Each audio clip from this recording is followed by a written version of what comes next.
আল্লাহ তুমি অপরূপ, না জানি কত সুন্দর। তোমায় আমি সপেছি প্রাণ, সপেছি এই অন্তর। আল্লাহ তুমি অপরূপ, না জানি কত সুন্দর। তোমায় আমি সপেছি প্রাণ, সপেছি এই অন্তর। আল্লাহ তুমি অপরূপ। আসসালামু আলাইকুম ওয়া রাহমাতুল্লাহ। আলহামদুলিল্লাহি ওয়াহদাহ, ওয়াসসালাতু ওয়াসসালামু আলা মান লা নাবিয়্যা বা'দাহ। আউযু বিল্লাহি মিনাশ শাইতানির রাজীম। ফাসাল্লি লিরাব্বিক। উপস্থিত বৈঠকের দিনই মুসলিম ভাই, প্রশংসা আল্লাহর জন্য, শান্তি অবতীর্ণ হোক আল্লাহর রাসূলের উপর সাল্লাল্লাহু আলাইহি ওয়াসাল্লাম। আজকের দিনে বৈঠকে আমার বক্তব্যের বিষয় সালাত, নামাজ।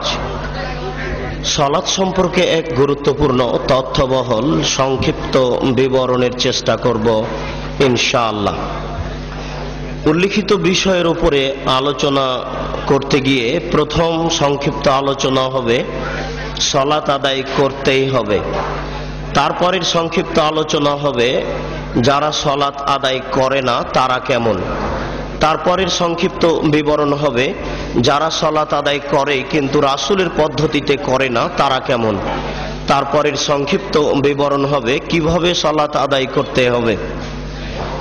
উল্লিখিত বিষয়ের উপরে বক্তব্য রাখার পূর্বে সংক্ষিপ্ত আলোচনা হবে আপনারা কারা, আপনাদের একটু পরিচয়, এবং যারা এই বক্তৃতার মাঠে বক্তব্য পেশ করেন তারা কারা। আপনাদের পরিচয়ে মহান আল্লাহ বলেন, ওয়াকালু সামি'না ওয়া আতা'না। শ্রোতা হচ্ছে ওরাই যারা শোনে ও মানে। শুনে মানতে হয়, এটা নীতি। এই জন্যই হক কথা শুনতে হয়। আল্লাহ তাআলা আপনাদের ব্যাপারে বলেন, ফাসআলু আহলা যিকরি ইন কুনতুম লা তা'লামুন বিল বায়িনাতি ওয়াজ জুবুর। হে দুনিয়ার অজানা মানুষ, তোমরা জানা মানুষের নিকটে জানো প্রমাণ সহকারে। আপনাদের এখানে আল্লাহ তাআলা দুইটি খুব গুরুত্বপূর্ণ কথা বলেছেন। তার একটি কথা হচ্ছে যাকে দাওয়াত দিয়েছেন তাকে জানা হতে হবে। প্রয়োজনে 5 জন 7 জনকে জিজ্ঞাসা করতে হবে অমুক ব্যক্তিকে আমরা বক্তব্য শোনার জন্য দাওয়াত দিতে চাচ্ছি, তিনি জানা কিনা। কেননা আল্লাহ তাআলা আপনাদেরকে বলছেন যে জানা মানুষের নিকটে জানতে হবে। দ্বিতীয় যেটা আল্লাহ আপনাদের বলেছেন সেটা হচ্ছে প্রমাণ সহকারে জানতে হবে। প্রমাণ ছাড়া ধর্মের কোনো কথা শোনাও যাবে না, মানাও যাবে না। বড় হুজুর বললেও হবে না, পীর সাহেব বললেও হবে না, বুজুর্গানে দিন বললেও হবে না। কিসের বুজুর্গানে দিন? স্বয়ং উমর রাদিয়াল্লাহু তাআলা আনহু যদি কোনো কথা বলেন, কথার পিছনে যদি কোনো প্রমাণ না থাকে তাহলে তা গ্রহণীয় হবে না। কিসের বুজুর্গানে দিন?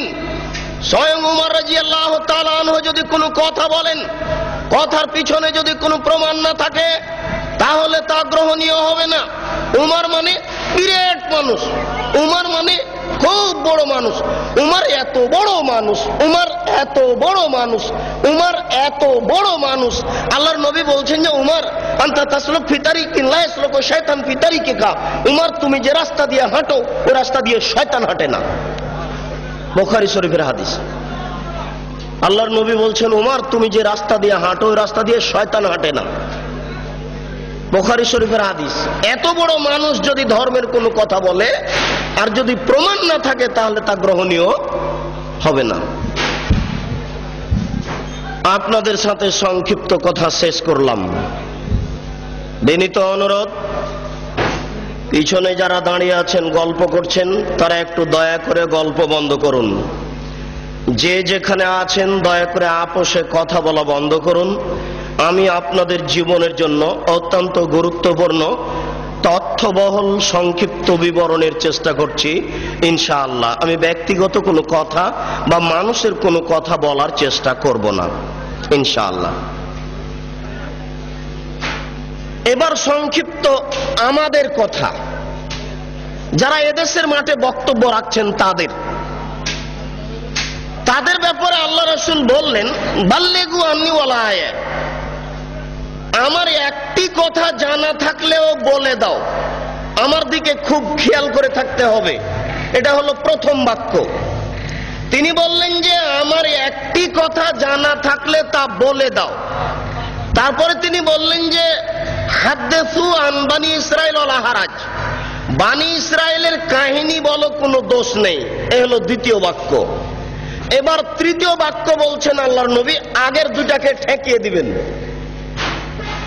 খুব মনে রাখতে হবে, বক্তব্যের সব অংশ ভুলে গেলে অন্তত দয়া করে এই অংশ না ভুলার চেষ্টা করবেন। আবার বলছি, তিনি বললেন আমার একটি কথা জানা থাকলেও বলে দাও। তিনি বলেছেন আমার, ঘটনা এখনো স্পষ্ট হয়নি কি বলতে যাচ্ছে। দ্বিতীয় বাক্য তিনি বললেন যে বানি ইসরায়েলের কাহিনী বলো, কোনো দোষ নেই। মানে বানি ইসরায়েলের কাহিনী তো সত্য মিথ্যা আছে, আর তার কথা তো সত্য মিথ্যা রয়ে গেছে, মানে তার কথার ভিতরে মানুষ মিথ্যা কথা ঢুকিয়ে দিয়েছে। তৃতীয় বাক্য তিনি বলছেন মান কাযাবা আলাইয়া মুতাআম্মিদান ফালিয়াতাবাওয়া মাকআদাহু মিনান নার, কেউ যদি কোনো কথা আমার দিকে ধাবিত করে, সেই কথা যদি আমার না হয়, তাহলে তার থাকার জায়গা জাহান্নাম।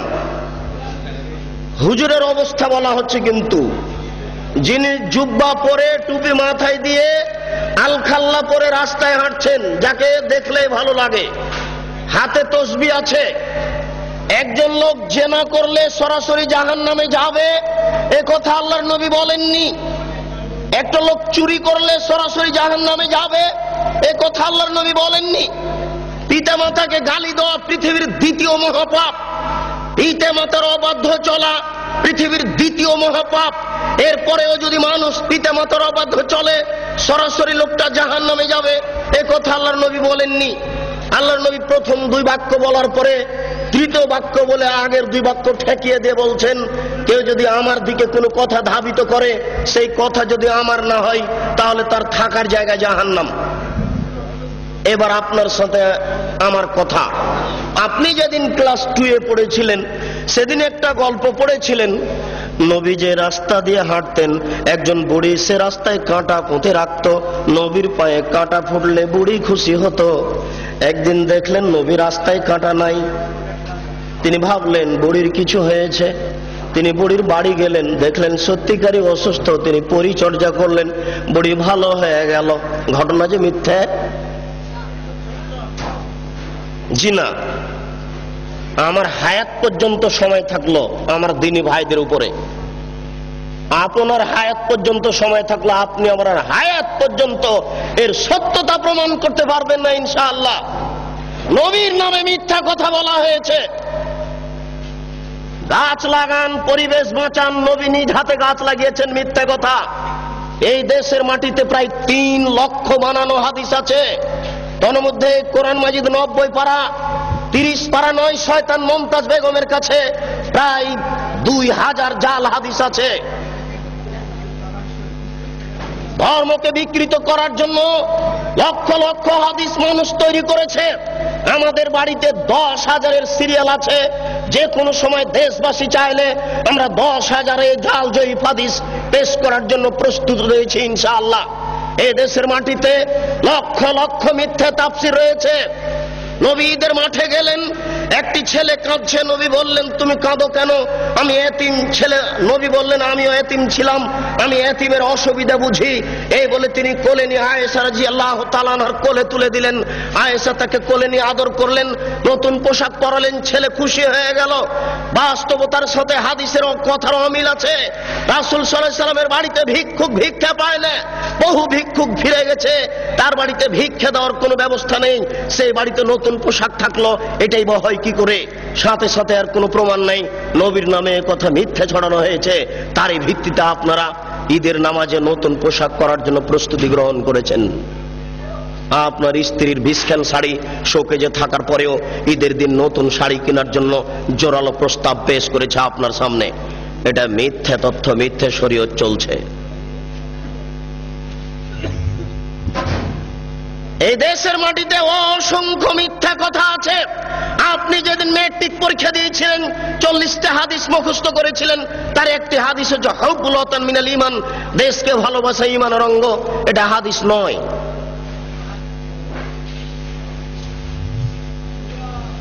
আমি যেটা বলতে চাচ্ছিলাম সেটা হচ্ছে এই আল্লাহর নবী আগের দুটি বাক্য ঠেকালেন, পরের বাক্য বলে তিনি বললেন বাল্লিগু আন্নী ওয়ালা আয়া, আমার একটি কথা জানা থাকলে বলে দাও। কথা বলার আগে চূড়ান্ত হতে হবে কথা আমার কিনা। তারপরে তিনি বললেন বনী ইসরাইলের কাহিনী বলো, কোনো দোষ নেই। বনী ইসরাইলের কাহিনীও সঠিক তো না, এটা চূড়ান্ত হতে হবে। এই দেশের মাটিতে অসংখ্য বনী ইসরাইলের কাহিনী পেশ করা হয়েছে। আইয়ুব আলাইহিস সালামের স্ত্রী রাহমা মাথার চুল কেটে দিয়েছিলেন, ধরা পড়েছিলেন, ইতিহাস মিথ্যে। আইয়ুব আলাইহিস সালামের শরীরে পোকা হয়েছিল, এই তাফসীর মিথ্যে। বনী ইসরাইলের কাহিনী চলবে না। অসংখ্য মিথ্যা তাফসীর রয়েছে। ইব্রাহিম আলাইহিস সালাম 3 দিন 300 উট জবে করেছিলেন, এই তাফসীর মিথ্যে। ইব্রাহিম আলাইহিস সালাম ছেলেকে কুরবানি করার সময় চোখে কাপড় বেঁধেছিলেন, এই তাফসীর মিথ্যে। ইউসুফ আলাইহিস সালামের সাথে জুলাইখার বিবাহ হয়েছিল, এই তাফসীর মিথ্যে। দাউদ আলাইহিস সালাম জনৈক মহিলার প্রেমে পড়েছিলেন, এই তাফসীর মিথ্যে। হারুত মারুত দুইজন ফেরেশতা জোহরা নামক মেয়ের প্রেমে পড়েছিল, এই তাফসীর মিথ্যে। এই দেশের মাটিতে লক্ষ লক্ষ মিথ্যা তাফসীর আছে। এই দেশের তাফসীর মাহফিল বন্ধ করুন। দাখিল পাস শিক্ষক আপনাদের সামনে এসে একেবারে প্রধান মুফাসসির হয়ে মিথ্যা তাফসীর করে যাচ্ছে। এই তাফসীর মাহফিল বন্ধ করুন। পেশাজীবী বক্তাদের বক্তব্য বন্ধ করুন, সিজনাল বক্তব্য বন্ধ করুন, শরীয়ত বাঁচানোর চেষ্টা করুন। 12 মাস বক্তব্য চলবে, বর্ষার সিজনেও চলবে, এটাই শরিয়ত। কোরআন এবং সহিহ হাদিস ভিত্তিক আলেম ওলামা এই দেশের মাটিতে দিন প্রচার করবে, এটাই শরীয়ত।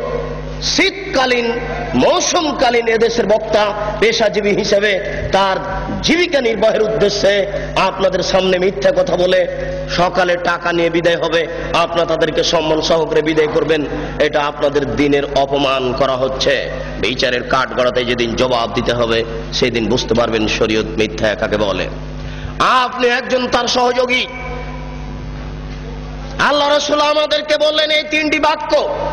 পরের একটি বাক্য আল্লাহ রাসূল আমাদের লক্ষ্য করে বলেন কাফা বিল মারই কাযিবান ওয়া ইউহাদ্দিসু বিকুল্লি মা সামিআ।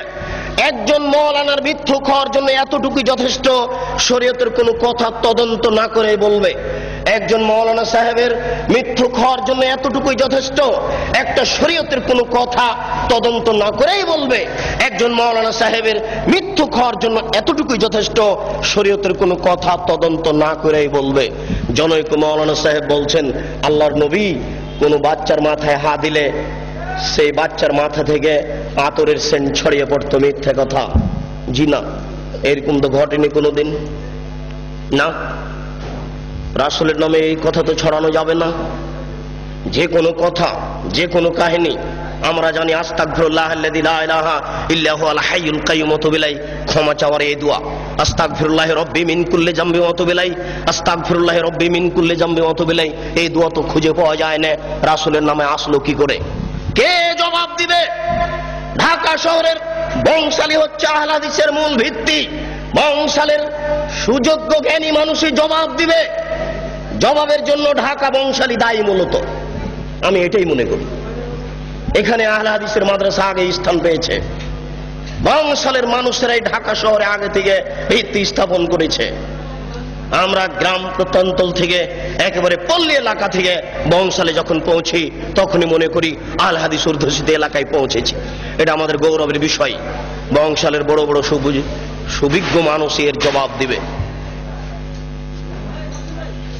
যেই দিন বুদ্ধি হয়েছে সেই দিন থেকে দেখেছি একফিরুল্লাহু লানা ওয়া লাকুম সালাম দেওয়ার সময়তে দোয়া পড়ে আসি। আমার শিক্ষক চাচা মক্তবে মসজিদে আমাদের কি পিটিয়ে এই দোয়া মুখস্থ করিয়ে নিয়েছেন। এই দোয়ার ভিত্তি কোথায়? কে জবাব দিবে? জবাব দিবে কে?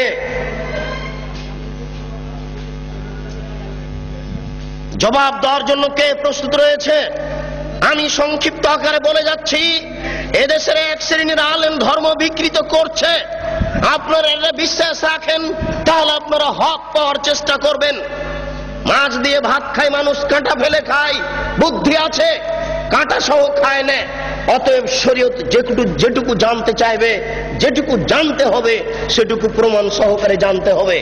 আমরা শুনেছি আমাদের মা চাচারা গ্রামে বলতেন যে, এই শোনো, তোমরা মহিষের কুরবানি দিও না, মহিষের গায়ে লোম কম, গরুর কুরবানি দাও, গরুর গায়ে লোম বেশি। কেন?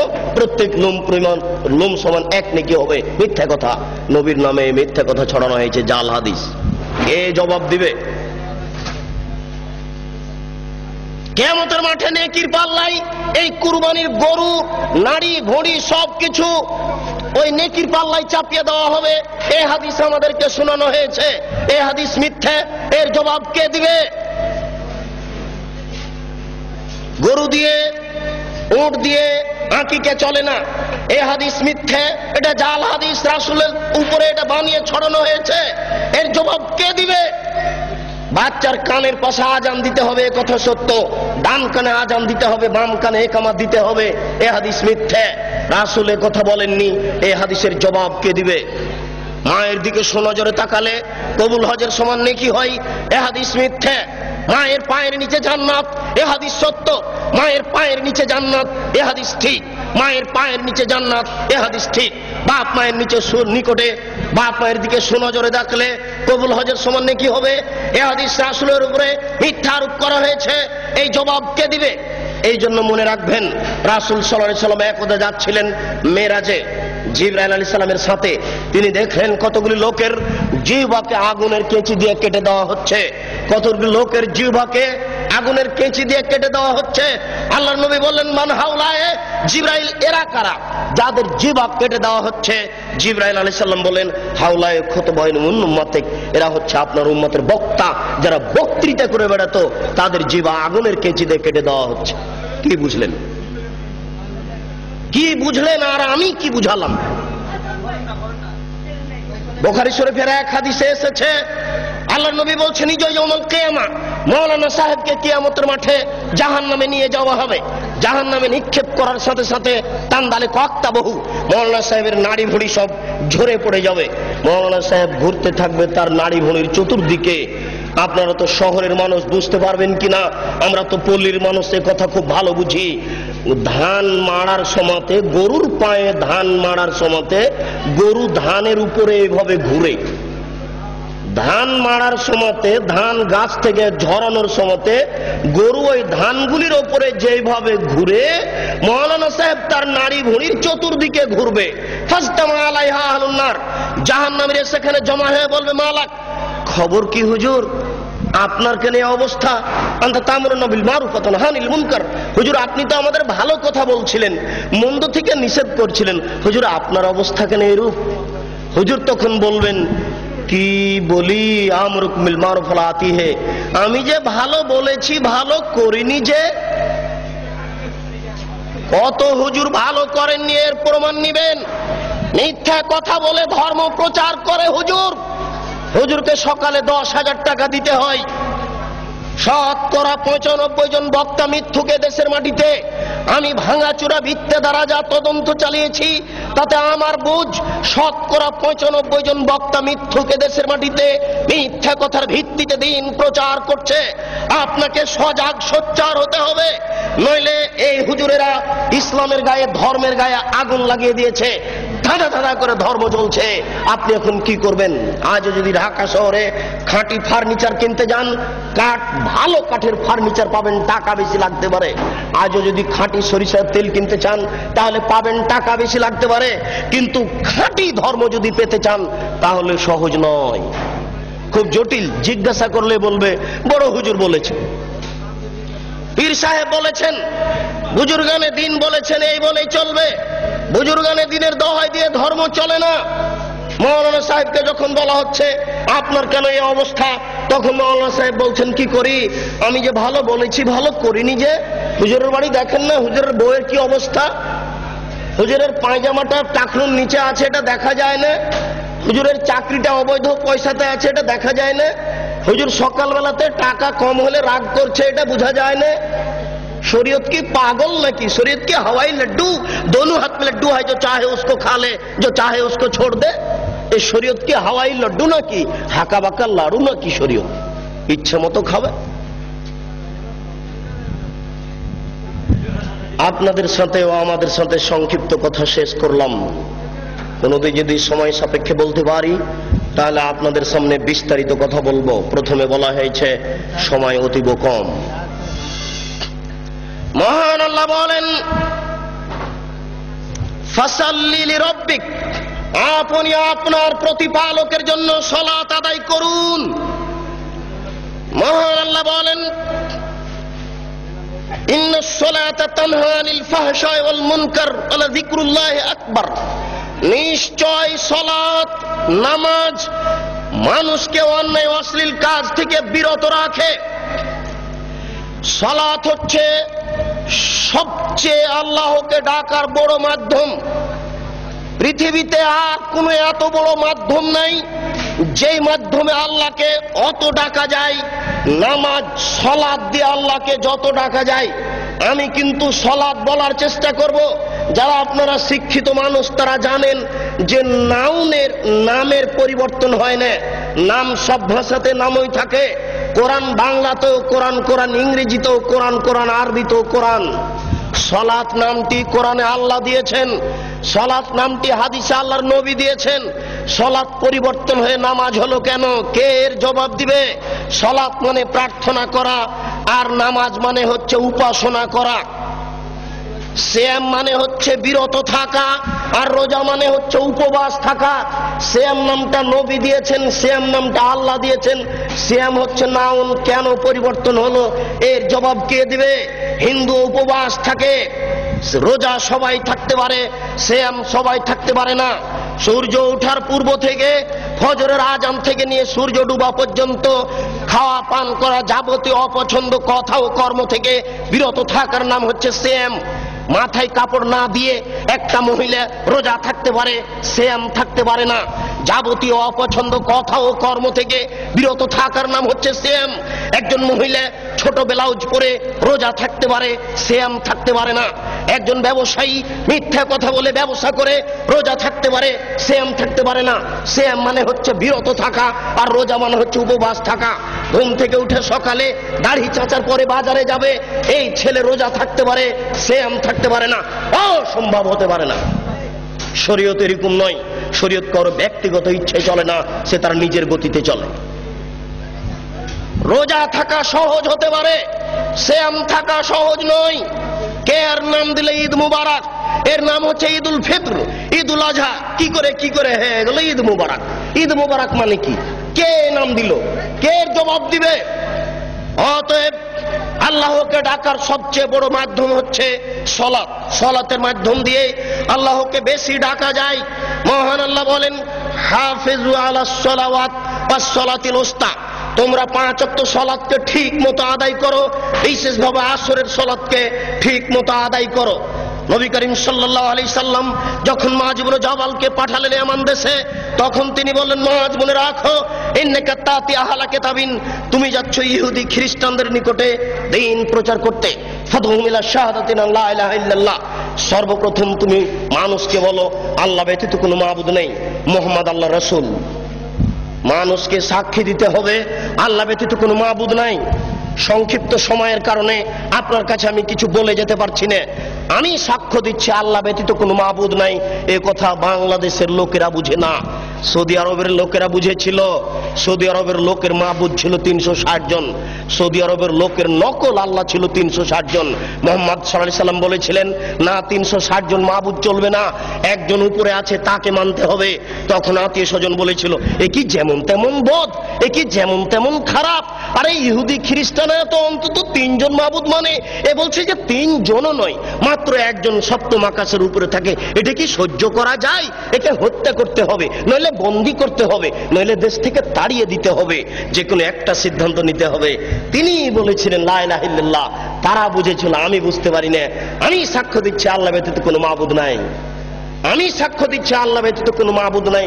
এই কথা বলার পরে আপনার বাড়িতে যত মূর্তি সাজানো আছে এগুলো একটা রাখা যাবে না। আপনার বোকা স্ত্রী শোকে যে মূর্তি সাজিয়ে রেখেছে, ছবি সাজিয়ে রেখেছে, একটা চলবে না। যদি আপনি রাখেন তাহলে আমি সাক্ষ্য দিচ্ছি আল্লাহ ব্যতীত কোনো মাবুদ নাই, এটা টিকবে না। গোলাপ শাহের মাজার টিকবে না। আমি সাক্ষ্য দিচ্ছি আল্লাহ ব্যতীত কোনো মাবুদ নাই, এই কথা বললে এই কবর টিকে না, উঁচু কবর টিকে না, বাঁধা কবর টিকে না, ছবি মূর্তি টিকে না, কোন দিবস পালন করা টিকে না, হ্যাঁ দেখে মানুষের ভাগ্য পরীক্ষা করা টিকে না, কোন প্রকার শিরক টিকে না। আমি সাক্ষ্য দিচ্ছি মুহাম্মদ সাল্লাল্লাহু আলাইহি ওয়াসাল্লাম তার রাসূল। এই কথা বললে নিজ ইচ্ছায় কোনো ধর্ম চলে না। আপনি দান করলেন, মাওলানা সাহেব বললেন নারায়ে তাকবীর, মারহাবা, আল্লাহু আকবার, জি না, অসম্ভব চলবে না, এটা হুজুরের সুন্নাত। আর রাসূলের সুন্নাত হচ্ছে কেউ যদি হুজুরের হাতে দান করে তাহলে হুজুরকে বলতে হবে আল্লাহুম্মা সাল্লি আলাইহি আল্লাহুম্মা বারিক আলাইহি, এটা রাসূলের দেওয়া সুন্নাত। মুফাসসির সাহেব বলেন লা ইলাহা ইল্লাল্লাহ। মুফাসসির সাহেবের কি স্টাইল! বলতে বলতে মুফাসসির সাহেব একবার বলছেন, কি তার ঢং! লা ইলাহা ইল্লাল্লাহ মুহাম্মাদুর রাসূলুল্লাহ, মুহাম্মদ রাসূলুল্লাহ তো জিকিরের সাথে লাগিয়ে দিচ্ছেন। মুফাসসির সাহেবের এটা জানা নাই যে জিকির হচ্ছে লা ইলাহা ইল্লাল্লাহ। আল্লাহ রাসূল বলেছেন আফজালুজ জিকরে লা ইলাহা ইল্লাল্লাহ ওয়া আফজালুদ দুআ আলহামদুলিল্লাহ, সবচেয়ে উত্তম জিকির হচ্ছে লা ইলাহা ইল্লাল্লাহ। এই পর্যন্ত শেষ। না, আমি বুঝাতে পারছি না, আমি মনে হয় আপনাদের বুঝাতে পারছি না। আমি স্পষ্ট নই, আমি কিন্তু চাঁপাই নবাবগঞ্জের মানুষ। এই হিসেবে আমার ভাষা আপনার কাছে কিছুটা অস্পষ্ট থেকে যেতে পারে। আপনার দিকে লক্ষ্য করে আমি পূর্ণ বুঝাতে পারছি কিনা এতে আমি সন্দেহের মধ্যে রয়েছি। আমি যদি পূর্ণ বুঝাতে না পারি তাহলে আমি সফলতা অর্জন করতে পারছি না। আমি বলছি লা ইলাহা ইল্লাল্লাহ মুহাম্মাদুর রাসূলুল্লাহ জিকিরে চলবে না, এটা প্রথম অন্যায়। দ্বিতীয় অন্যায়, তিনি জোরে বললেন কেন? তিনি জোরে বলতে বললেন কেন? আল্লাহ বলছেন চুপে বলো, নবী বলছেন চুপে বলো, আর মুফাসসির সাহেব বলছে জোরে বলো। এখন আপনারা কি করবেন দেখি? বংশালের বুদ্ধিমান মানুষ, সচেতন মানুষ, অর্থশীল মানুষ কি বলেন? আল্লাহ বলছেন চুপে বলতে হবে, বাধ্য। আল্লাহর নবী বলছেন চুপে বলতে হবে, বাধ্য। হুজুর বলছেন আরো জোরে বলেন। আপনি কি করবেন? অতএব রাসূলের সুন্নাত অনুপাতেই চলা ছাড়া কোনো গত্যন্তর নেই। নবী করিম সাল্লাল্লাহু আলাইহি সাল্লাম বললেন, মুআজ শোনো, তারা যদি এটা মেনে নেই তাহলে তুমি বলো ইন্নাল্লাহ কাদ ফারাজা আলাইহিম খামসা সালাওয়াতিন ফিল ইয়াউমি ওয়াল লাইলা, 24 ঘন্টায় আল্লাহ তাআলা 5 ওয়াক্ত সালাত নামাজ ফরজ করেছেন। 5 ওয়াক্ত সালাত আদায় করতে হবে। সংক্ষিপ্ত বিবরণে বুঝলাম আল্লাহ তাআলা সালাত ফরজ করেছেন, নবী সালাত ফরজ করেছেন, সালাত আদায় করতেই হবে। ওযু করে নামাজ পড়তে হয়, পানি পাওয়া যায় না, বিনা ওযুতেই সালাত আদায় করতে হবে। পানিও নাই, মাটিও নাই, বিনা ওযুতে বিনা তায়াম্মুমে সালাত আদায় করতে হবে। পরিষ্কার কাপড় পরে সালাত আদায় করতে হয়। পরিষ্কার কাপড় নেই, যেই কাপড়ে পেশাব পায়খানা লেগে আছে, যেই প্যান্টে পেশাব লেগে আছে, আর কোনো পরিষ্কার কাপড় নেই, এই পেশাবওয়ালা কাপড়েই সালাত আদায় করতে হবে। পরিষ্কারও নেই, অপরিষ্কারও নেই, কোনো কাপড়ই নেই। ইরাকের কারাগারে ওই শয়তানেরা উলঙ্গ করে রেখেছে ওই মুসলমান ভাইকে, ও এখন এই উলঙ্গ অবস্থাতেই সালাত আদায় করবে। এটাই রাসূলের আদেশ। একজন মহিলা ও পুরুষ পরিষ্কার কাপড় পরে সালাত আদায় করবে। পরিষ্কার নেই, অপরিষ্কার কাপড় পরে সালাত আদায় করবে। পরিষ্কারও নেই, অপরিষ্কারও নেই, কোনো কাপড়ই নেই, উলঙ্গ নগ্ন অবস্থায় সালাত আদায় করবে, করতেই হবে। পশ্চিম দিকে মুখ করে সালাত আদায় করতে হয়। পশ্চিম বুঝা যায় না, বিনা পশ্চিমে সালাত আদায় করতে হবে। শত্রু তাড়া দিয়েছে, দৌড়ানো অবস্থায় সালাত আদায় করতে হবে। দাঁড়িয়ে সালাত আদায় করতে হয়, দাঁড়িয়ে থাকা যায় না, বসে সালাত আদায় করতে হবে। বসে থাকা যায় না, শুয়ে, বিছানায় শুয়ে সালাত আদায় করতে হবে, করতেই হবে। সালাত আদায় করতে হবে না এরকম কোন পরিস্থিতি অন্তত পুরুষের জন্য নেই। মহিলার জন্য দুই একদিন কিছুদিন আছে, পুরুষের জন্য এরকম কোনো সময় নাই যে সময়ে সালাত আদায় করতে হবে না, এরকম কোনো পরিস্থিতি নেই। মাওলানা আশরাফ আলী থানভী হানাফি রাহিমাহুল্লাহ একটা ফতোয়া দিয়েছেন, যদিচ ফতোয়াটি ঠিক হয়নি। তিনি বলছেন একজন মহিলার যদি অর্ধেক বাচ্চা প্রসব হয় আর অর্ধেক বাচ্চা প্রসব হতে যদি বাকি থাকে, তাহলে অর্ধেক বাচ্চা নিয়ে যদি নামাজের টাইম হয়ে যায় তাহলেও তাকে নামাজ পড়তে হবে। আমরা এভাবে বলিনি, আমরা বলেছি একজন মহিলার প্রসাব বেদনা উঠেছে, প্রসাব বেদনার সাথে সাথে যদি রক্তস্রাব সাদা কিছু ভেঙে আসে তাহলে তাকে সালাত আদায় করতে হবে না। প্রসাব বেদনা উঠেছে এইগুলি কিছু দেখা যায় না, তাহলে এই বেদনা অবস্থাতেও তাকে সালাত আদায় করতে হবে। এটাই শরীয়ত। আমি মনে হয় বুঝাতে পারলাম না। বলছিলাম এই সংক্ষিপ্ত বিবরণে যে কোনো মূল্যে সালাত আদায় করতে হবে। হে উপস্থিত বৈঠকের দিনই মুসলিম ভাই ও বোন, এই মাইকের আওয়াজ যতদূর পর্যন্ত যাচ্ছে সকল দিনই ভাই ও বোনকে বিনীতভাবে বলছি, দয়া করে আপনি একটু নিজের কাজের জন্য প্রস্তুতি গ্রহণ করুন। ভুল হচ্ছে, আপনার রাত্রি 2টা-3টায় ঘুমানো দেখে আমিও খুব কষ্ট পাই। দেখুন, জীবজন্তু পশু প্রাণী সবাই আল্লাহকে মূল্যায়ন করেন, সবাই আল্লাহকে দাম দেয়, কিন্তু আদম সন্তান আল্লাহর কোনো 5 পয়সা দাম দিতে চায় না। ও একেবারে এশার সালাতের পরে ঘুমানোর কথা ছিল, ঘুমাচ্ছে রাত 2টার সময় 3টার সময়, সবাই টিভি ভিসিআর নিয়ে ব্যস্ত। সকাল 8টায় উঠছে, আল্লাহকে ডাকতে হবে, আল্লাহর কাছে কিছু চাইতে হবে, প্রার্থনা করতে হবে, ক্ষমা চাওয়ার কিছু কথা বলতে হবে, এটা কেউ পরোয়া করে না। বিবেচনা করা উচিত ছিল। সংক্ষিপ্ত বিবরণ, যারা সালাত আদায় করে না তারা কেমন? নবী করিম সাল্লাল্লাহু আলাইহি সাল্লাম বলেন, মান তারাকা সালাত মুতাআম্মিদান ফাকাদ কাফারা। কেউ যদি ইচ্ছাকৃত সালাত ছেড়ে দেয় তাহলে সে কাফের হয়ে গেল। রাসূল সাল্লাল্লাহু আলাইহি সাল্লাম এক বৈঠকে বলেন, বাইনাল আবদি ওয়া বাইনাল কুফরি তারকুস সালাহ। যারা সালাত আদায় করে আর যারা সালাত আদায় করে না এদের পার্থক্য হচ্ছে, যারা সালাত আদায় করে তারা মুসলমান, যারা সালাত আদায় করে না তারা কাফের। আল্লাহ রাসূল এইভাবে বলছেন। আসবু মুহাম্মাদিন সাল্লাল্লাহু আলাইহি সাল্লাম লা ইয়ারাউনা তারকুল কুফরুন গায়রা সালাহ। মুহাম্মদ সাল্লাল্লাহু আলাইহি সাল্লামের সঙ্গী সাথীরা সালাত ব্যতীত অন্য কিছু ছেড়ে দিলে কাফের মনে করতেন না, কিন্তু সালাত ছেড়ে দিলে কাফের মনে করতেন। এই বাচ্চা যারা বসে আছেন তারা একটু খেয়াল করবেন, কোনো বাচ্চা যেন নড়াচড়া না করে। এমনকি আশেপাশে যারা আছেন তাদের প্রতি একটু খেয়াল করবেন, কোনো মানুষ যেন হাঁটাহাঁটি না করে। বিনীত অনুরোধ করছি, আপনার জরুরি প্রয়োজন থাকলে দয়া করে একটু সরে পড়ুন, আপনি একটু দূরে গিয়ে আপনার প্রয়োজন সারার চেষ্টা করুন। আমি আপনার একজন মেহমান, আপনি আমাকে মূল্যায়ন করার চেষ্টা করুন, আপনাকে আমি সম্মান করার চেষ্টা করব। আপনি যদি হেঁটে বেড়ান তাহলে আমি বুঝবো আপনি আমাকে অপমান করছেন। যারা আজকে দিনী বৈঠকে উপস্থিত হয়নি তাদের প্রতি আমি দুঃখিত। যারা আজকে দিনী বৈঠকে উপস্থিত হয়নি, যারা আশেপাশের বাড়িতে বসে আছে, ঘুমিয়ে আছেন, তাদের প্রতি আমি দুঃখিত। বিচারের কাঠগড়ায় আমি তাদের দেখে ছেড়ে দেব। সুদূর চাঁপাইনবাবগঞ্জ থেকে আমি দিন প্রচারের জন্য আসবো। এখানে আমি কোনো মিথ্যা কথা বলতে আসিনি, আমি ব্যক্তিগত কোনো কথা বলতে আসিনি, এখানে আমি কোনো কেসা কাহিনী বলতে আসিনি।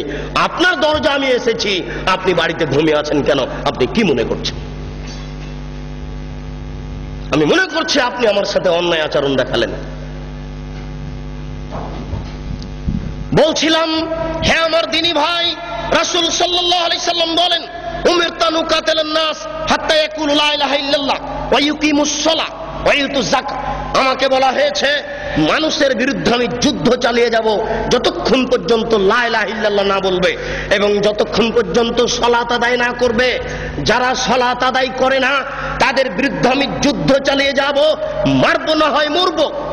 যারা সালাত আদায় করে না, নারী হোক পুরুষ হোক, তাদের বিরুদ্ধে আমি যুদ্ধ চালিয়ে যাব, মারবো না হয় মরবো। রাসূল সাল্লাল্লাহু আলাইহি সাল্লাম বলেন,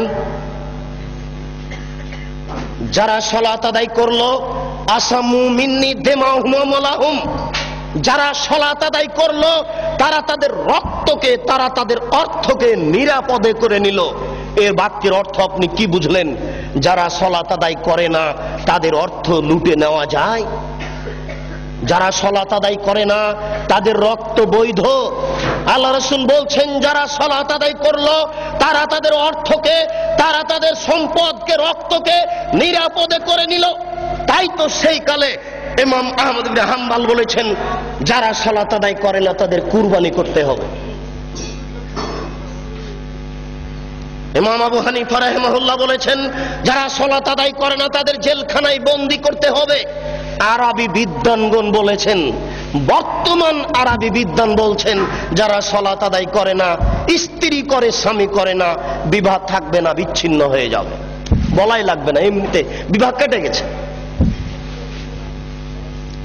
স্বামী সালাত আদায় করে স্ত্রী করে না, বর্তমান আরবি বিদ্বানেরা এসব হাদিস পেশ করে বলছেন যে একজন সালাত আদায় করে একজন করে না, এতে বিবাহ থাকবে না, বিবাহ বিচ্ছিন্ন হয়ে যাবে, বিবাহ কেটে যাবে, তালাক দেওয়া লাগবে না, কাজীর কাছে যাওয়া লাগবে না, এমনিতেই শেষ।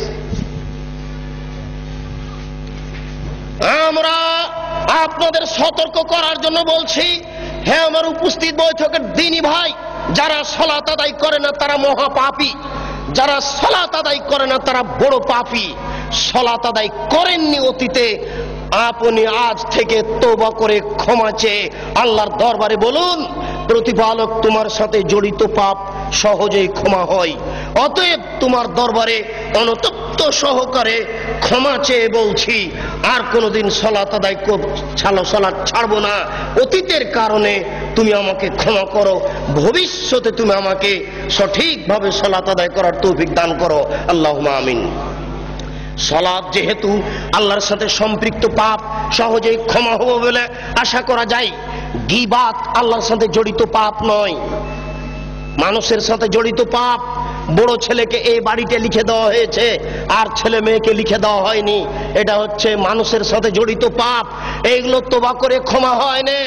আমি বংশালের একজন কসাইখানাতে গোশত আমি বিক্রি করি, প্রত্যেক দাঁড়িতে 100 করে গোশত কম দিই, এটা তওবা করে ক্ষমা হবে না। যত মানুষকে গোশত কম দেওয়া হয়েছে সমস্ত মানুষকে গোশত ফেরত দিতে হবে, সবার কাছে ক্ষমা চেয়ে নিতে হবে, অন্যথায় এই পাপ ক্ষমা হবে না। এটা খুব জটিল ও কঠিন। মানুষের সাথে জড়িত পাপ উপরে ক্ষমা হয় না, মানুষের সাথে জড়িত পাপ উপরে ক্ষমা হয় না। আপনি আমার বদনাম করেছেন, গীবাত করেছেন, হজ করতে গিয়ে বলছেন কাবা ঘরের গিলাফ ধরে, আল্লাহ আমি উমুকের বদনাম করেছি, দয়া করে আমাকে ক্ষমা করে দাও। আজীবন ক্ষমা চেয়ে আল্লাহ ক্ষমা করবেন না, এরকম পাপ তিনি ক্ষমা করবেন না ঘোষণা করে দিয়েছেন। বলছিলাম সালাত আদায় করিনি, যে আল্লাহর সাথে জড়িত পাপ। আমার আজকে 50 বছর বয়স। আল্লাহর নবী বলেছেন সালাতের জন্য কোনো সময় নাই, ফরজ সালাতের জন্য কোনো সময় নেই। আমি প্রতিদিন সালাত আদায় করি। আজকে রাত্রে 2টায় ঘুমিয়েছি, ঘুম থেকে উঠে দেখছি যে সকাল 9টা বেজে গেছে।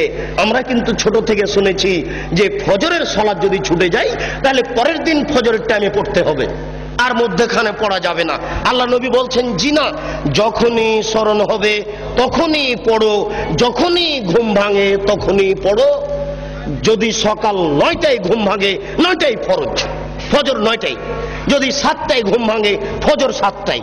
যদি সূর্য উঠার সময়তে ঘুম ভাঙে ফজর সূর্য উঠার সময়। আমি মনে হয় বুঝাতে পারছি না।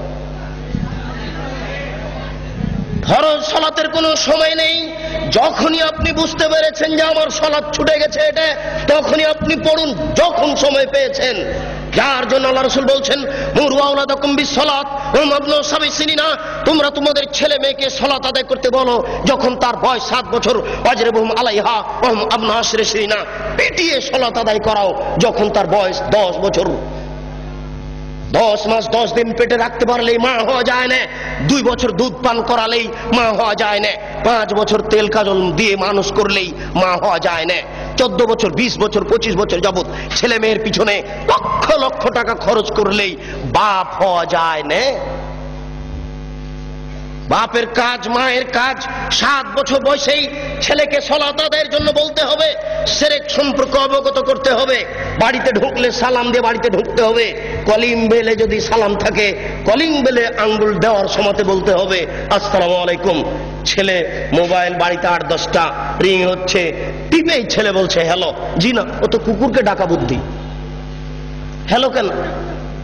আসসালামু আলাইকুম। এবার আপনার সাথে আমার একটু কথা, আপনি বলেন যে হ্যালোতে 1% হাফ কল্যাণ আছে, আর আমি বলছি যে আসসালামু আলাইকুমে 100% কল্যাণ আছে। আর আপনি বলেন যে 100-1 অর্ধেক আছে, হ্যালোতে অর্ধেক আছে। বলেন দেখি কল্যাণ। আমি বলছি যে আসসালামু আলাইকুমে 100% কল্যাণ আছে, আর আপনি এখন বলেন যে 100-1 অর্ধেক আছে হ্যালোতে। তা আপনি এটা গ্রহণ করলেন কেন? আপনার ছেলে করে কেন? আপনার মেয়ে করে কেন? আপনি পিতা কিসের? বুঝাতে পারলাম না, দুঃখিত। আল্লাহ রাসূল বলছেন আর রাজুলু সাইয়্যিদ ওয়াল মারাতু সাইয়্যিদা। আপনি হচ্ছেন কর্তা, আপনি হচ্ছেন নেতা, আপনার স্ত্রী হচ্ছে কর্ত্রী, আপনার স্ত্রী হচ্ছে নেত্রী বাড়িতে, আপনার স্ত্রী হচ্ছে কর্ত্রী, আর আপনি হচ্ছেন কর্তা। নিজের কাজ করে যে তাকে বলে কর্মী, নিজের কাজ করে যে তাকে বলে কর্মী, অপরের কাজ দেখে যেই তাকে বলে কর্তা। আপনি সকালে উঠে ব্যবসায়ী মানুষ, 10টার সময়তে দোকান খুললেন, রাত 10টায় এসেছেন, এই যে আপনি দীর্ঘ সময় থাকলেন, এতে আপনি কর্মী। আপনি ঘুম থেকে উঠে ছেলেকে বলেছেন এই উঠো সালাত আদায় করো, আপনি কর্তা। না, বুঝাতে পারছি না আমি। আপনার স্ত্রী ঘুম থেকে উঠে থালা প্লেট পরিষ্কার করছে, এতে আপনার স্ত্রী কর্ত্রী। আপনার স্ত্রী ঘুমানোর সময়তে বলবে বৌমাকে, বেটিকে, এই শোনো, ডান কাতে শো, দোয়া পড়ে শো। ঘুমে যদি দেখো খারাপ স্বপ্ন, তাহলে কাত সাইড পরিবর্তন করো, ডান কাতে থাকলে বাম কাতে হও, চিত হয়ে থাকলে ডান বামে হও, বাম দিকে হালকা থুথু নিক্ষেপ করো। ঘুম থেকে উঠে যদি দেখো কুকুর চিৎকার করছে, নাউজুবিল্লাহ বলো, গাধা চিৎকার করছে, নাউজুবিল্লাহ বলো। যদি দেখো মোরগ ডাকছে, তাহলে বলো আল্লাহুম্মা ইন্নী আসআলুকা মিন ফাজলিক। আপনার স্ত্রী মা হিসেবে দায়িত্ব পালন করে না। আপনার স্ত্রী ভাতের পাতিল থেকে ভাত বের করতে জানে না। মনে করবেন আব্দুর রাজ্জাক সাহেব কষ্ট দিলেন, আমার স্ত্রী 50 বছর থেকে সংসার করে আসছে। জি না, আমি বলছি ঠিক। ভাতের পাতিলের মাঝামাঝিতে চামচ ডুবালে বরকত কমে যাবে, এক পাশে চামচ ডুবালে বরকত বেশি হবে। আপনার স্ত্রীকে জিজ্ঞাসা করে দেখুন কি করে। গামলাতে ভাত উঠিয়েছেন, চামচ যদি গামলার মাঝামাঝিতে ডুবিয়ে ভাত উঠান, তাহলে গামলার বরকত কমে যাবে। যদি এক পাশে ডুবান, তাহলে বরকত বেশি হয়ে যাবে। পাতিল ঢাকতে হবে। আপনার স্ত্রী বিসমিল্লাহ বলে জানালা বন্ধ করে না, বিসমিল্লাহ বলে তার বাচ্চাকে দুধ খাওয়ায় না। আপনার স্ত্রী বিসমিল্লাহ না বলে বাচ্চাকে যতদিন দুধ খাইয়েছে ততদিন শয়তান দুধ খেয়েছে। বুঝাতে পারলাম না? আপনার স্ত্রী বিসমিল্লাহ ছাড়া আপনার বাচ্চাকে যতদিন দুধ খাইয়েছে ততদিন এই দুধ শয়তানও খেয়েছে, নিশ্চিত খেয়েছে, অবধারিত খেয়েছে। নবী বলেছেন খেয়েছে, অতএব খেয়েছে। নবী বলেছেন যে খাদ্যের উপরে বিসমিল্লাহ বলা হয় না, সেই খাদ্য শয়তান খায়। অতএব আপনার স্ত্রী বাচ্চাকে দুধ খাওয়াতেও জানে না। দুঃখিত। আপনার পরিবার কিভাবে ঠিক হতে পারে? যার জন্য আপনার স্ত্রীকে কর্ত্রী হওয়ার জন্য বলছি, আর আপনাকে কর্তা হওয়ার জন্য বলছি, নইলে এই পরিবেশ রক্ষা করা যাবে না। বলছিলাম সালাত ছেড়ে দেওয়া মহাপাপ। সালাত ছাড়লে মানুষ বড় পাপী হয়ে যায়। আপনারা সালাত আদায়ের চেষ্টা করুন। পরের সংক্ষিপ্ত বিবরণ, যারা সালাত আদায় করে কিন্তু রাসূলের পদ্ধতিতে করে না, এরা কেমন? প্রত্যেকটা কথা হিসাব করতে হবে। যারা সালাত আদায় করে কিন্তু রাসূলের পদ্ধতিতে করে না, এরা কেমন? মহান আল্লাহ বলেন ফাওয়াইলুল লিল মুসাল্লিন আল্লাযীনা হুম আন সালাতিহিম সাহুন। যারা ঠিক মতো সালাত আদায় করে না, করে কিন্তু রাসূলের পদ্ধতিতে করে না, ওদের থাকার জায়গা জাহান্নাম। ওদের থাকার জায়গা ওয়াইল নামক জাহান্নাম। সালাত আদায় করে কিন্তু রাসূলের পদ্ধতিতে করে না। একদিন আল্লাহ রাসূল বললেন সবচেয়ে বদ চোর সালাত চোর, সবচেয়ে বদ চোর নামাজ চোর। টাকা চোরও চোর, গরু চোরও চোর, কিন্তু আল্লাহ রাসূল বলছেন না যে ও সবচেয়ে খারাপ চোর, সবচেয়ে নিকৃষ্ট চোর, সবচেয়ে বদ চোর, সবচেয়ে খারাপ চোর হচ্ছে সালাত চোর। সাহাবীরা বললেন এ কি কথা আল্লাহ রাসূল? মানুষ কি সালাত চুরি করতে পারে? সালাত কি চুরি করা বস্তু? কি বলছেন আল্লাহর নবী? আমরা বুঝতে পারছি না। আল্লাহ রাসূল বললেন শোনো, মাল্লাম ইতুম রুকুহা ওয়ালা সুজুদাহা, যারা রুকু সিজদা ঠিক মতো আদায় করে না এরাই হচ্ছে নামাজ চোর, এরাই হচ্ছে সবচেয়ে বদ চোর, এরাই হচ্ছে নিকৃষ্ট চোর। রুকু সিজদা ঠিক মতো আদায় না করলে সালাত হবে না। এক ব্যক্তি মসজিদে ঢুকে 2 রাকাত সালাত আদায় করলো, দেখেন পাশে এই কণ্ঠ আওয়াজটা আসলো কিসের, খুব খেয়াল করে থাকবেন। আশেপাশে 2 জন দাঁড়িয়ে কোনো জায়গাতে যেন গল্প না করে, যে কোনো জায়গাতে 2 জন বসে গল্প করলে সে গল্প ভেঙে দেওয়ার চেষ্টা করুন। একজন মুসল্লি মসজিদে ঢুকে 2 রাকাত সালাত আদায় করে আল্লাহ রাসূলকে সালাম দিল। আল্লাহ রাসূল বললেন, সাল্লি ফাইন্নাকা লাম তুসাল্লি, এই তুমি সালাত আদায় করো, তুমি সালাত আদায় করনি। লোকটি আবার সালাত আদায় করলো, আল্লাহ রাসূলকে সালাম দিল। আল্লাহ রাসূল বললেন, সাল্লে, সালাত আদায় করো, ফাইন্নাকা লাম তুসাল্লি, তুমি সালাত আদায় করনি। আল্লাহ রাসূল, লোকটি আবার সালাত আদায় করলো, আল্লাহ রাসূলকে সালাম দিল। আল্লাহ রাসূল বললেন, সাল্লি, তুমি সালাত আদায় করো, ফাইন্নাকা লাম তুসাল্লি, তুমি সালাত আদায় করনি। তখন লোকটি বলছে, আল্লামনি কাইফা উসাল্লি, আমি এর চেয়ে ভালো করে সালাত আদায় করতে পারবো না, কিভাবে সালাত আদায় করতে হবে তা বলে দেন। আমি আপনাকে বলছি, আল্লাহর নবী বললেন না যে তুমি তো সালাত আদায় করেছো কিন্তু খুব একটা ভালো হয়নি, এই জন্য ভালোভাবে করো, এইভাবে তিনি বললেন না। তিনি বলছেন যে তুমি সালাত আদায় করো, তুমি করনি, অথচ নগদ লোকটি 3 বার সালাত আদায় করেছে। না, আমি মনে হয় বুঝাতে পারলাম না। আল্লাহর নবী তাকে যদি বলতেন যে তুমি সালাত আদায় করেছো, খুব একটা ভালো হয়নি, তাহলে আমরা বুঝতাম যে কিছু নেকি পাবে। কিন্তু সরাসরি একবার না করে দিলেন, তুমি সালাত আদায় করোইনি। বোঝা যাচ্ছে সালাত আদায়ের পদ্ধতিতে ভুল হলে আল্লাহ নেকি দিবেন না, তা আল্লাহ রাসূল নাকচ করে দিয়েছেন। আলী রাদিয়াল্লাহু তাআলা আনহু বলেন, আল্লাহ রাসূল এক বৈঠকে বললেন, শোনো আলী, পূর্ব দিক থেকে কতগুলি লোক বের হবে, তারা এত বেশি সালাত আদায় করবে, তোমাদের সালাত তাদের কাছে কিছুই নয়। তুহকিরুনা সালাতাকুম মা সালাতিহিম, তোমরা তোমাদের সালাতকে তাদের সালাতের তুলনায় একেবারেই কম মনে করবে। সিয়ামাকুম মা সিয়ামিহিম, তারা এত রোজা রাখে, এত সিয়াম পালন করে, তোমাদের সিয়াম, তোমাদের রোজা তাদের কাছে কিছুই নয়, তারা খুব বেশি বেশি সিয়াম পালন করে। আমালাকুম মা আমালিহিম, তোমরা তোমাদের তাসবিহ তাহলিল জিকির আজকার তাদের কাছে কিছুই নয়, তারা এত তাসবিহ তাহলিল করে, তাসবিহ দানা হাতে করেই থাকে, তাসবিহ দানায় তাসবিহ গুনলে নবীকে অপমান করা হবে। আঙ্গুলে তাসবিহ গণনা করতে হবে, প্রমাণে 4টি সহিহ হাদিস আছে। তার একটি সহিহ হাদিস হচ্ছে ডান হাতে তাসবিহ গণনা করতে হবে, তার একটি সহিহ হাদিস হচ্ছে আঙ্গুল বিচারের কাঠ গড়াতে কথা বলবে, আঙ্গুল বিচারের কাঠ গড়াতে বলবে, আল্লাহ আমার মাধ্যমে লোকটি তাসবিহ পাঠ করেছে, দয়া করে তুমি একে ক্ষমা করে দাও। তাসবিহ দানায় তাসবিহ গণনা করা রাসূলের সুন্নাত নয়। আল্লাহ রাসূল বলছেন, তারা এত তাসবিহ তাহলিল জিকির আজকার করবে, তোমাদের জিকির তাদের কাছে কিছুই নয়, তোমাদের সালাত, তোমাদের নামাজ, তোমাদের রোজা, তোমাদের জিকির আজকার তাদের কাছে কিছুই নয়। শোনো আলী, ইন্নামা তাজুদুনা ফাকতুলহুম, তোমরা যদি তাদের পাও তাহলে তাদের কুরবানি করো। ওয়াইনা মিল আজরি লিমান কাতালাহুম, যারা তাদের হত্যা করতে পারবে তারাই সবচেয়ে বেশি নেকি পাবে, যারা তাদের হত্যা করতে পারবে তারাই সবচেয়ে বেশি নেকি পাবে। নেন এবার এক শ্রেণীর নামাজিকে আল্লাহ রাসূল হত্যা করতে বললেন, এক শ্রেণীর রোজাদারকে আল্লাহ রাসূল হত্যা করতে বললেন, এক শ্রেণীর জিকির আজকারকারীকে আল্লাহ রাসূল হত্যা করতে বললেন। আমি এখন যদি আপনাকে বলি এই, তাহলে আপনি কষ্ট পাবেন। আপনি হাদিসটি বুখারী মুসলিমের নিজে পড়ে দেখুন, বিবেচনা করুন, চিন্তা ভাবনা করুন। ওই যুগ আর নেই যে যুগে আপনার সামনে আমি ধুলা ছিটিয়ে চলে গেলাম চোখের সামনে।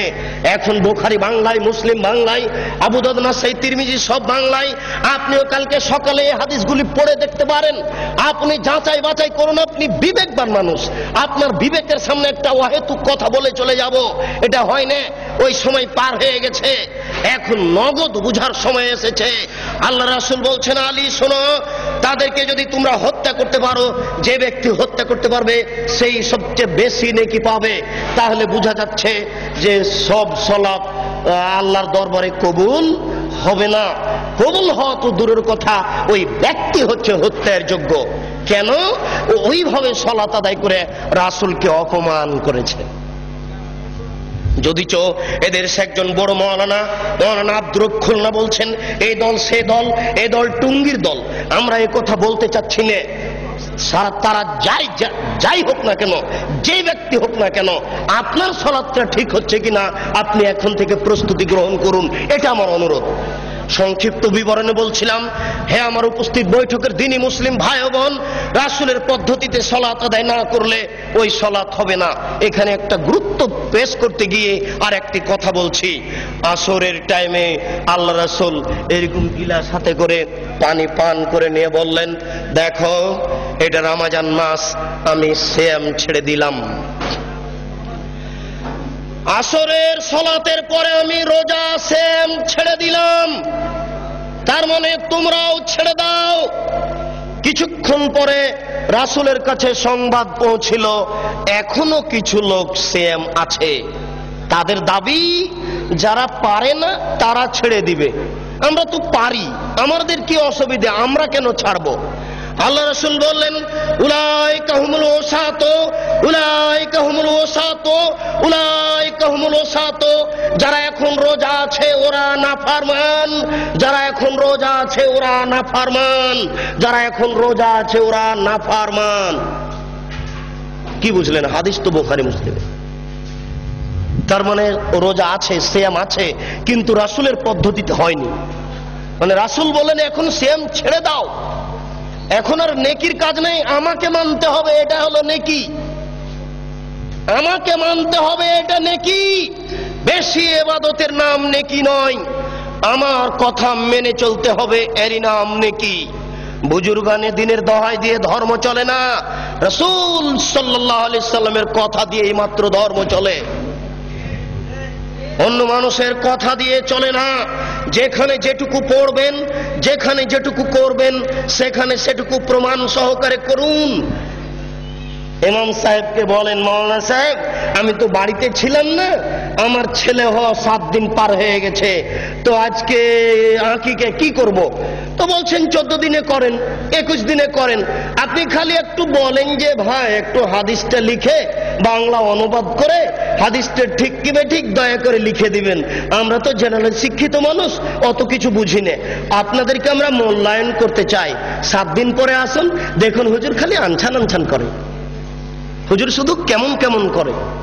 হুজুরের কাছে লিখিত চেয়েছেন যে এদেশের ধর্মের ব্যাপারে ধার্মিক মিথ্যে ধার্মিককে যদি আপনি ঠেকাতে চান তাহলে লিখিত প্রমাণ চান, সহজে ঠেকানো যাবে, তাছাড়া সহজে ঠেকানো যাবে না। উপস্থিত বৈঠকের দিনই মুসলিম ভাই, মর্মে আরেকটি হাদিস না বললে আগাতে পারছি না। সেই হাদিসটি হচ্ছে এই 3 জন ব্যক্তির দল, 3 জনের এক দল রাসূলের স্ত্রীদের নিকটে আসলো, এসে বলল রাসূল কিভাবে ইবাদত করতেন আমাদেরকে বলো। ফালাম্মা উখবিরু বিহা, যখন রাসূলের ইবাদত পেশ করা হলো তিনি এই এই ইবাদত করতেন, তখন তারা বলল আইনা নাহনু মিনান নবী সাল্লাল্লাহু আলাইহি সাল্লাম কাদ গাফারাল্লাহু লাহু মা তাকাদ্দামা মিন যামবিহি ওয়া মা তাআখারা। আমরা কোথায়, রাসূল কোথায়? রাসূলের আগের পাপ, পরের পাপ, ছোট পাপ, বড় পাপ সব ক্ষমা করা হয়েছে, আমাদের তো আর ক্ষমা করা হয়নি। রাসূল অল্প ইবাদত করলেই চলে, আমাদের চলে না, আমাদের একটু বেশি করতে হবে, আমাদের এনা আমাদের বেশি করতে হবে। রাসূলের সমান ইবাদত করলে চলবে না। 3 জনের একজন বলল আম্মা আনা উসাল্লি লাইলা আবাদ, আমি সারা রাত্রি সালাত আদায় করব, ঘুমাবো না। অপরজন বলল আনা আসুমুন নাহারা লা উফতির আবাদ, আমি প্রতিদিন সিয়াম পালন করব, কোনদিন সিয়াম ছাড়বো না। অপরজন বলল ফালা আতাজাওয়াজ, আমি বিবাহ করব না, বিবাহ করলে সাংসারিক ঝামেলা আসবে, ছেলে মেয়ে হবে, টাকা পয়সার সমস্যা লাগবে, ওই ঝামেলাই বাদ। এখানে কথার মধ্যে আর একটা কথা এসে ঢুকেছে, মনে কিছু নিয়েন না। ছেলে কম নিলে ইহকালে একটা লস, পরকালে একটা লস। আজকের যিনি সভাপতি ইনি জ্ঞানী গুণী মানুষ, এই জন্য আমার অন্তরটা খুব খুশি, আজকে আমাকে কথা বলতে খুব ভালো লাগছে, কেননা আমার কথাগুলি তার মুখস্থ আছে, তিনি একজন সুপণ্ডিত মানুষ। শুনুন, আল্লাহর নবী বলছেন সন্তান কম হলে দুইটা লস। যত সন্তান বেশি হবে টাকা পয়সা বেশি হবে। আল্লাহ বলেছেন, নবীও বলেছেন, সন্তানাদি বেশি হলে টাকা পয়সা বেশি হবে, এটা আল্লাহর বিধান। সন্তান কম হলে টাকা কম হবে, ইহকালীন লস, পরকালীন লস। আল্লাহর নবী বলেছেন, কোন বাচ্চা ছেলে যদি মারা যায় তাহলে বিচারের কাঠগড়াতে বাপের এই কাপড় ধরে নিয়ে বলবে আল্লাহকে, আল্লাহ আমার বাপ মাকে জান্নাতে না দেওয়ার পূর্ব পর্যন্ত আমরা জান্নাতে যাব না। বাচ্চা বেঁকে বসবে। বুখারী মুসলিমের হাদিস, বাচ্চা বলবে আমার পিতা মাতাকে জান্নাতে দেন তারপরে। এখন আপনার ছেলে মেয়েই তো মাত্র দুইটা, কয়জন মরে কয়জন থাকে? আপনারা কিন্তু 8-10 ভাই বোন, সবাই যত এখানে আছেন সবাইকে যদি বলি আপনারা কয়জন, তো কেউ বলবেন 5, 7, 8, 10 এরকম। আর আপনার কয়টা? 2টে 3টে। তাহলে কয়জন মরে কয়জন থাকে? লস এখানে হচ্ছে। হে উপস্থিত বৈঠকের দিনী মুসলিম ভাই বোন, রাসূলের পদ্ধতিতে সালাত আদায় করুন। তিনি বলেন, সাল্লু কামা রাআইতুমুনি উসাল্লি, তোমরা সালাত আদায় করো যেভাবে আমাকে সালাত আদায় করতে দেখছো। আল্লাহু আকবার বলে সালাত শুরু করবেন। সালাত শুরু করার সময়তে দুই পায়ের মাঝে অর্ধ হাত 1 বিঘত মতো ফাঁক থাকবে। স্পষ্ট হাদিস দ্বারা প্রমাণিত নয়। পাশে আর একজন দাঁড়ালে পায়ে পা মিলিয়ে দাঁড়াতে, ভারসাম্য বজায় রাখতে যতটুকু দুই পায়ের মাঝে ফাঁকা রাখতে হয় ততটুকু রাখতে হবে।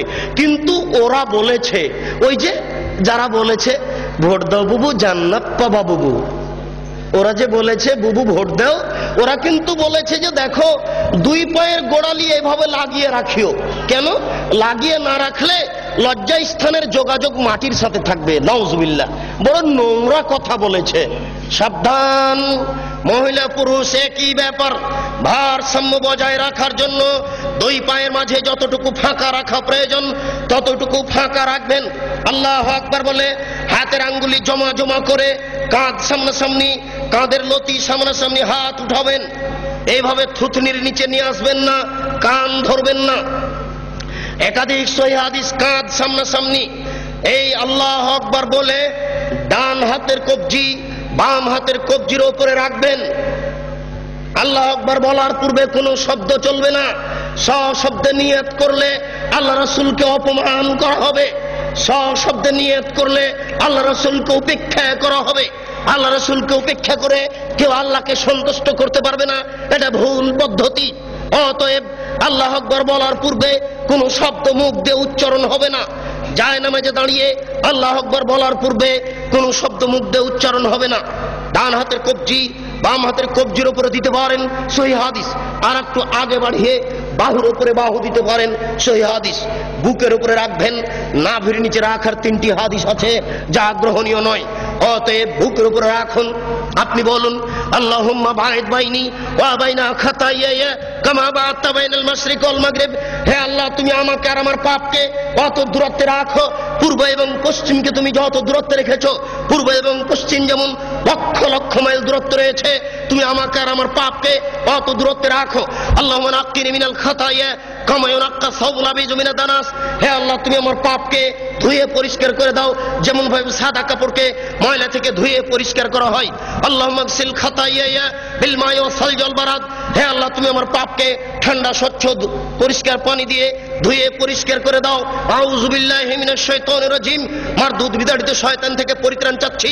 বিসমিল্লাহির রহমানির রহিম। পরম দাতা দয়ালুর নামে আরম্ভ করছি। আলহামদুলিল্লাহি রাব্বিল আলামিন। বিশ্বজগতের প্রতিপালকের প্রশংসা। আর রহমানির রহিম, তিনি হচ্ছেন পরম দাতা দয়ালু। মালিক ইয়াউমিদ্দিন, তিনি হচ্ছেন বিচার দিনের মালিক। ইয়াকা না'বুদু, একমাত্র তোমার ইবাদত করছি। ওয়া ইয়াকা নাস্তাইন, একমাত্র তোমার নিকটে সাহায্য চাই। ইহদিনাস সিরাতাল মুস্তাকিম, তুমি আমাকে সোজা সঠিক পথ দেখাও। সিরাতাল্লাযিনা আন'আমতা আলাইহিম, ওই পথ তুমি দেখাও যে পথ সহজ সরল সঠিক। যাদের প্রতি তুমি দয়া করেছো, অনুগ্রহ করেছো, তাদের পথ তুমি দেখাও। গায়রিল মাগযুবি আলাইহিমুল যালিন, যারা ভ্রান্ত, যাদের উপরে তুমি অসন্তুষ্ট হয়েছো, তাদের পথ তুমি দেখায়ও না। এরপরে বিসমিল্লাহির রহমানির রহিম, পরম দাতা দয়ালু নামে আরম্ভ করছি। যে কোনো একটি সূরা, আল কারিয়া, মহা দুর্ঘটনা, মাল কারিয়া, মহা দুর্ঘটনা কি? ওমা আদরাকা মাল কারিয়া, হে নবী আপনি কি বলতে পারেন মহা দুর্ঘটনা কি? ইয়াউমা ইয়াকুনুন নাসু কাল ফারাশিল মাবসুস, যেদিন মানুষেরা কীট পতঙ্গের নয় বিক্ষিপ্ত হয়ে পড়বে। ওয়াতাকুনুল জিবালু কালাইহিল মানফুস, যেদিন পাহাড়গুলি ধুলিত তুলার নেই একবারে বিক্ষিপ্ত হয়ে আকাশে উড়ে যাবে। ফাম্মা মান সাকুলাত মাওয়াজিনুহু ফাহুয়া ফি শাতির রাজিয়া, যার নেকির পাল্লা ভারী হবে তার জীবিকা নির্বাহ অতীব সুখ স্বাচ্ছন্দ্যময় হবে। ওয়াম্মা মান খাফফাত মাওয়াজিনুহু ফাউম্মুহু হাবিয়া, যার নেকির পাল্লা হালকা হয়ে যাবে তার থাকার জায়গা হবে অতীব গভীর গহ্বর জাহান্নাম। ওমা আদরাকা মা হিয়া, হে নবী আপনি কি বলতে পারেন গভীর গহ্বর সেই জায়গাটি কি? নারুন হামিয়া, তা হচ্ছে জ্বলন্ত উত্তপ্ত আগুন। এই বলে আল্লাহু আকবার বলে হাত খুলে দিয়ে ওই পর্যন্ত উঠাবেন। হাতের আঙ্গুল জমা জমা থাকবে, আঙ্গুলের মাথা আকাশমুখী থাকবে, আঙ্গুলের তালু পশ্চিমমুখী থাকবে। এই বলে আপনি রুকুতে চলে যাবেন। হাত দুটি রডের মতো সোজা হয়ে থাকবে, আঙ্গুলগুলি খোলা খোলা থাকবে, কোমর থেকে সামনের ওজন হাতের উপরে থাকবে। হাত দুটি রডের মতো সোজা হয়ে থাকবে, আপনার এই কোমর থেকে এই সামনের অংশ একেবারে সোজা হয়ে থাকবে। এই পিঠের লম্বা হাড়, মাথা উঁচুও হবে না, মাথা নিচুও হবে না। একাধিক সহিহ হাদিস আঙ্গুল খুলে খুলে রেখে আপনি বলবেন সুবহান রাব্বিয়াল আযীম। উঁচু আল্লাহর পবিত্রতা বর্ণনা করছি যতবার ইচ্ছে। 3 বারের হাদিস ঠিক নয়, 10 বারের হাদিস ঠিক নয়। নইলে আপনি বলতে পারেন সুবহানাকা আল্লাহুম্মা রাব্বানা ওয়া বিহামদিকা আল্লাহুম্মা গফিরলি, হে আল্লাহ তোমার প্রশংসা সহকারে পবিত্রতা বর্ণনা করছি, দয়া করে তুমি আমাকে ক্ষমা করে দাও যতবার ইচ্ছে। এরপরে যত দোয়া আছে আপনি বলতে পারেন সামি আল্লাহু লিমান হামিদা রব্বানা লাকাল হামদ হামদান কাসিরান তাইয়িবান মুবারাকান ফি। আল্লাহ ওই লোকের প্রশংসা শুনলো যে তার প্রশংসা করলো, খুব তার প্রশংসা, বরকতময় তার প্রশংসা, আকাশ পরিমাণ প্রশংসা, জমিন পরিমাণ প্রশংসা, আকাশ জমিনের মধ্যে যে ফাঁকা রয়েছে এই পরিমাণ প্রশংসা। মিলামা শাইতা মিন শাইদ, বাদক তুমি কত প্রশংসা চাও তা আমি জানি না, তুমি যত চাও তত তোমার প্রশংসা। এই বলে আপনি সিজদায় চলে যাবেন। উল্লেখ্য যে এতদিন পর্যন্ত যেভাবে সিজদা দিচ্ছিলেন আজকে তার থেকে একটু নাক কপাল আগে রাখবেন 8-10 আঙ্গুল, যেন পিঠের লম্বা হাড় একেবারে সোজা হয়ে যায়। আপনি 2 কনুইকে উঠিয়ে রাখবেন। ওই বোনেরা কিন্তু বলে গেছে আপনার স্ত্রীকে যে সিজদায় যখন যাবা তখন একবারে মাটিতে পড়ে যাবা, হাতি যেমন পড়ে যায় আঁটো হয়ে সিজদা করবা। এই সিজদায় সালাত হবে না। ওই যে সবচেয়ে বজ্জর বলা হয়েছে রুকু এবং সিজদায় এই চুরি করে, এটা একটা সিজদা। আপনি 2 কনুইকে উঠে রাখবেন, নারী পুরুষ একই ব্যাপার, যেন পেটের নিচ দিয়ে ছাগলের বাচ্চা পার হতে পারে। আঙ্গুল জমা জমা থাকবে, 2 কানের পাশে থাকবে, নাক কপাল মাটিতে লাগানো থাকবে। মাটিতে যাওয়ার সময় হাত আগে রাখবেন, পা পরে রাখবেন। আপনি বলবেন সুবহান রাব্বিয়াল আলা, উঁচু আল্লাহর পবিত্রতা বর্ণনা করছি যতবার ইচ্ছে। নইলে আপনি বলবেন সুবহানাকা আল্লাহুম্মা রাব্বানা ওয়া বিহামদিকা আল্লাহুম্মা গফিরলি। নইলে আপনি বলবেন আল্লাহুম্মা গফিরলি জামবি কুল্লাহু দিক্কাহু ওয়া যুল্লাহু ওয়া ওয়ালাহু আখরাহু ওয়া নিয়াতুহু সিররা।